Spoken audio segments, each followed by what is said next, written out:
जी सलाम रहमतुल्लाहि व बरकातहू। मैं ज़ैनुल आबिदीन न्यूट्रिशनिस्ट अटलांटा से हूँ विज़िट पर यहाँ हैदराबाद।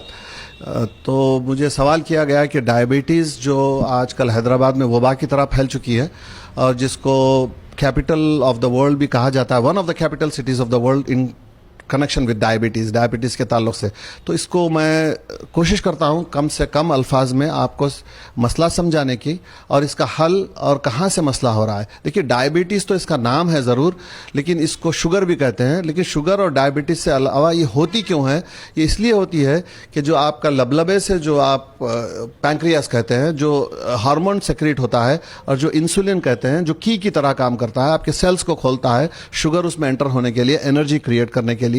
लेकिन होता यह है कि आपका सेल्स म्यूटिलेट खराब होने की वजह से ये जो आपका हार्मोन है इंसुलिन, वो की तरह काम नहीं कर रहा है। इसको कहते हैं इंसुलिन रेजिस्टेंस। अब आपका लबलबा जहां तक हो सके ज्यादा से ज्यादा इंसुलिन बना रहा है, लेकिन वो काम नहीं कर रहा है चाबी की तरह, क्योंकि आपके सेल्स जंग आलूद हो चुके हैं, ताला खराब हो गया है, वो सेल्स रेजिस्ट कर रहे हैं इंसुलिन को, इसलिए कि अब आपके ब्लड में शुगर एक्सेस बता रही है, इंक्रीज बता रही है, मसल्स में नहीं जा रही है। तो जब जाहिर है जब ब्लड में शुगर ज़्यादा आ जाएगी तो ब्लड हर जगह जाएगा, ब्लड हर जगह जाएगा बॉडी में, और उसका जाना फ़र्ज़ है, इसलिए कि जहाँ ब्लड नहीं जाता है वो पार्ट ख़राब हो जाता है फिर। तो जब हर जगह ब्लड जाता है तो उसके साथ साथ जब शुगर जाती है एक्सेस, तो ये ऐसी शुगर होती है, ऐसी चीज़ कि शुगर की फितरत में हर चीज़ को खिरोच कर, मैं आपकी अपनी ज़बान में बता रहा हूँ, स्क्रैच करके ख़राब करती है। तो आपके सेल्स को ख़राब कर रही है, आपके बाल, आपकी आँख, सबसे पहले आपके आँख और आपके गुर्दे ख़राब होते हैं शुगर एक्सेस होने से, क्योंकि यहाँ बहुत ही डेलिकेट नर्व्स होते हैं, बहुत डेलिकेट आपके मसल्स होते हैं, हार्ट मसल्स वगैरह, तो ये सब इफेक्ट होते हैं इससे। तो ये है मसला शुगर का। सवाल अब ये पैदा होता है कि हैदराबाद में शुगर, डायबिटीज़, इंसुलिन रेजिस्टेंस क्यों हो रहा है ज़्यादा? ये सबसे बड़ा सवाल है। हल की तरफ भी आते हैं हम। सबसे पहले आपको मैं मसले बताता हूँ।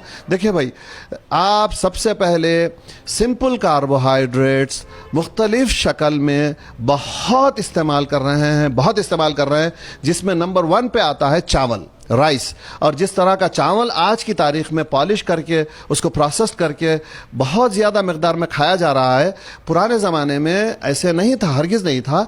बहुत ब्राउन राइस होता था, रफ राइस होता था, और इतना ज़्यादा नहीं खाते थे, और मूवमेंट ज़्यादा था लोगों का। तो आजकल सोशल मीडिया है, कंप्यूटर्स का इस्तेमाल है, कार्स का इस्तेमाल है, लोग पैदल चलने में ज़्यादा, पैदल चलने के आदी नहीं है असल में।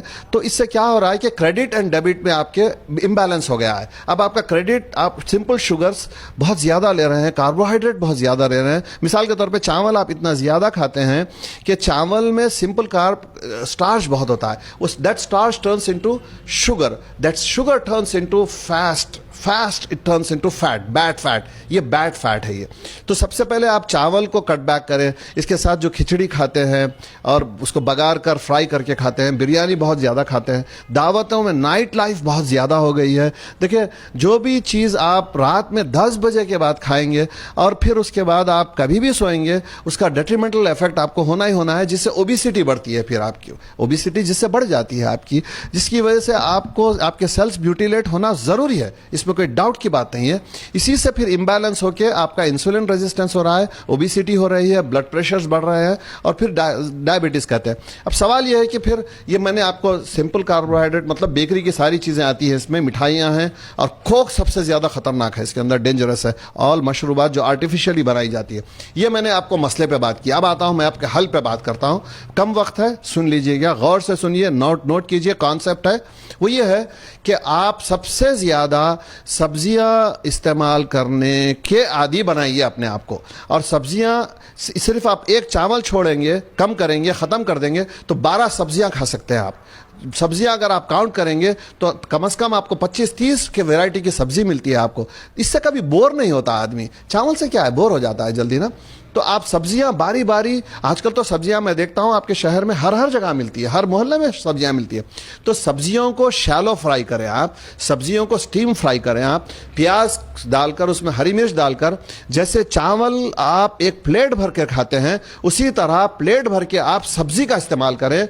और इसके साथ साथ आप गुड फैट्स होते हैं, आप गोश्त खा सकते हैं। गोश्त से आदमी बीमार नहीं होता, गोश्त से आदमी मोटा नहीं होता, गोश्त से आदमी को प्रोटीन मिलता है। Protein will not make you fat, it's a good fat actually. Sugar will make you make bad fat in your body. तो शुगर असल में प्रॉब्लम है, गुड फैट प्रॉब्लम नहीं है। इसके साथ आप ऑर्गन मीट खा सकते हैं, इसके साथ साथ आप नट्स खा सकते हैं, अखरोट है, बादाम है, ऐसी चीज़ें हैं। और एक टाइम बीच में फ्रूट का इस्तेमाल करें, बिलखुसूस एप्पल है, कैंटलोप है, खरबूजा होता है ना, और खरबूजे में दूध शक्कर ना मिलाएं प्लीज़। उसमें आप गोल खरबूजा लें और जैसे खरबूजा होता है वैसा ही खाएं। कोशिश ये करें कि कुदरत ने जैसे आपको फ्रूट दिया है ना, वैसा ही होल फ्रूट खाइए आप धोकर, ठीक है ना। तो इसी तरह फिर जब मगरिब होती है तो मगरिब के साथ ही आप डिनर करना चाहिए, आपको बहुत ज़रूरी है ये। डायबिटीज़, बिलखुसूस डायबिटिक जो लोग हैं उसको मगरिब से ही खाना खाना बहुत ज़रूरी है। और इशा के साथ सोना ज़रूरी है। इसलिए ज़रूरी है इशा के साथ सोना कि आपके एड्रिनल ग्लैंड्स एक्टिवेट होते हैं इशा के साथ। इशा मतलब एनी टाइम आफ्टर 8:30 और 9 o'clock। The sleep from 9 o'clock to 2 o'clock, 9 बजे से 2-3 बजे तक की स्लीप जो है ना, इसमें आपके एड्रिनल ग्लैंड्स एक्टिवेट होते हैं, जिससे दूसरे दिन की एनर्जी आपको स्टोर होती है उसमें। लेकिन जब आप इस वक्त पे नहीं सोएंगे, आप किसी भी वजह से आप अवॉइड कर रहे हैं नींद को और देर से खाना खा रहे हैं, तो instead of your adrenal glands getting activated, your cortisol is getting activated. Cortisol फिर आपको स्ट्रेस में फैसिलिटेट करता है और शुगर रिलीज करता है। तो अब आप इसमें आपको नेगेटिव एनर्जी मिल रही है basically. So basically cortisol, you need cortisol hormone in emergencies. जैसे आप रनिंग कर रहे हैं, किसी से डर के बाहर, या आप काम कर रहे हैं, तो जब चाहिए आपको, सोने के वक्त में नहीं चाहिए। तो कोशिश मैं आपको रफली बता रहा हूं कि जो आदमी थोड़ा सा ओबीज भी हो रहा है या डायबिटिक नहीं या प्री डायबिटिक हो रहा है, 3 मोड होते हैं, diabetic, non diabetic, pre diabetic and diabetic. इस बात को अच्छी तरह ख्याल रखें। सबसे पहले अपना ब्लड टेस्ट आफ्टर 30 ईयर्स ज़रूर करवाइए, 2 साल, 3 साल, 1 साल में। और जो डायबिटिक हो चुके हैं वो अपना ब्लड टेस्ट हर साल कराएंगे। और दवाओं पे डिपेंड नहीं होना चाहिए। सबसे पहले दवाएं सेकेंडरी है। Primary thing is that you need to walk 40 minutes to 45 minutes, 1 hour every day, at least 4-5 days a day। और आपको सुबह अच्छा नाश्ता करें, आप सब्जी ज़्यादा खाएं, एग्स खाइए, ऑर्गन मीट खाइए, आप मछली का इस्तेमाल ज़रूर करें, and not the farming fish but the lake field, the wild fish actually, वो खाएंगे। दोपहर में आप फ्रूट खाएं और शाम में जल्दी खा लीजिए।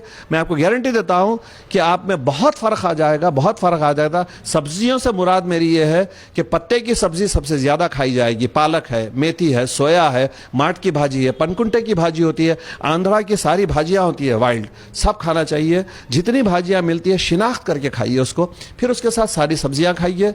और आप देखिए, मैं आपको गारंटी देता हूँ, आप गारंटीड लाइफ को एंजॉय करेंगे। सिर्फ नाइट लाइफ रहने से, बिरयानियाँ खा लेने से कोई बहादुर नहीं हो जाता। एंजॉयमेंट नहीं है भाई, वो ऐसे कोई एंजॉयमेंट नहीं है। आप गोश्त भी खाएं तो आप होल व्हीट के साथ खाइएगा, बहुत ठीक रहेगा उसमें। और कोशिश ये करिए बेकरी की तरफ देखिए भी मत, और कोशिश ये करिए कि नान होती है, तंदूर होती है, इन चीज़ों को ना खाएं।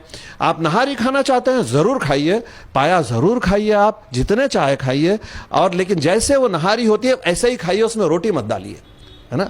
अगर बिरयानी खाना है तो खाएं ज़रूर, लेकिन चावल थोड़ा ले, गोश्त ज़्यादा ले, मीट खा सकते हैं आप। और इसके साथ साथ सैलड खाएं, और मीठा फ़ौरन से ना खाएं। बिरयानी वगैरह खाने के बाद फ़ौरन से मीठा ना खाएं, गैप दीजिएगा, रिलैक्स कीजिएगा, एंजॉय करने के बाद मीठा खाइएगा। और इसी तरह कोई कांटेक्ट हो तो कांटेक्ट कीजिएगा, एनी टाइम हम आपकी हेल्प के लिए हाजिर हैं।